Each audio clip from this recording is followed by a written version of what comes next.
Bueno, voy a hablar brevemente de la cubierta permanente. Es un tema que últimamente está en boca de todo el mundo y que no necesariamente significa algo bueno o malo, porque hay muchas maneras de poner en marcha la cubierta permanente en un cultivo, ¿no? En frutales o en lo que sea.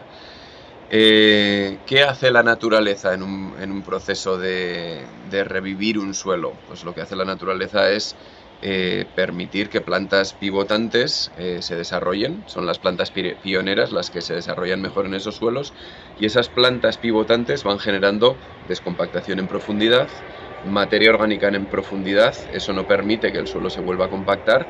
Esa materia orgánica en descomposición es alimento y cobijo para la microbiología, además de suponer una retención de agua, ¿no? Eso es el proceso que muy lentamente, al ritmo de la naturaleza, no al ritmo humano, eh, hace la naturaleza para conseguir llegar a ser un bosque, ¿no? Es un proceso de mejoramiento, y si hacemos análisis de microbiología de suelos, vemos que cuando nosotros no hacemos nada, cada vez hay más microbiología, que va habiendo más materia orgánica, etcétera, etcétera.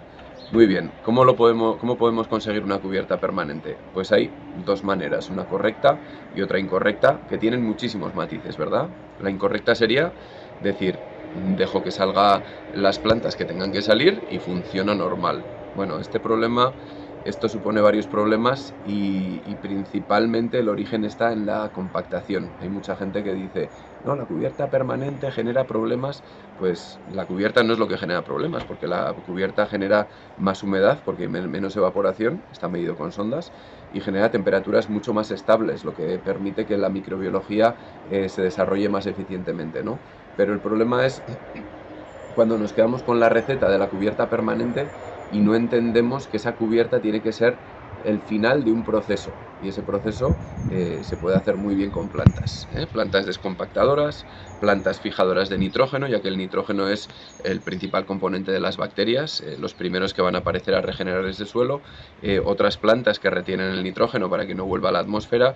Se hacen siembras progresivas con diferentes plantas para que en un proceso de 2 años tengamos una cubierta permanente que va a permitir que ese suelo no se compacte fácilmente, y en el caso de que se compacte, pues hay herramientas que se pueden utilizar para evitarlo. Hay descompactadores que no voltean, que funcionan maravillosamente, porque evidentemente con la maquinaria, etcétera, etcétera, vamos a compactar esas zonas, y podemos permitir que se quede una cubierta de plantas permanentes, de plantas perennes, que no son buenas descompactando porque tienen raíces finas, pero cuando van después de un proceso de descompactación, sí que pueden profundizar, ¿no? Esas raíces no son buenas en descompactar, pero si el suelo está descompactado, tiene materia orgánica, etcétera, etcétera, sí que pueden profundizar, ¿no? Ya a partir de ahí habría que ir viendo año tras año cómo va evolucionando las cosas, pero tenemos que entender que cubierta permanente per se no es ni bueno ni malo, sino que hay que saber entender cuál es el proceso, y por supuesto que si nos quedamos simplemente con la receta podemos tener problemas por compactación. Hay gente que dice, no, la cubierta permanente roba agua. No es cierto, está medidísimo que no roba agua. Esas plantas no roban agua, en el suelo hay muchísima más humedad cuando hay esas plantas, y está súper medido. Entonces tenemos que entender la idea antes de trabajar con recetas para poder llegar a resultados favorables.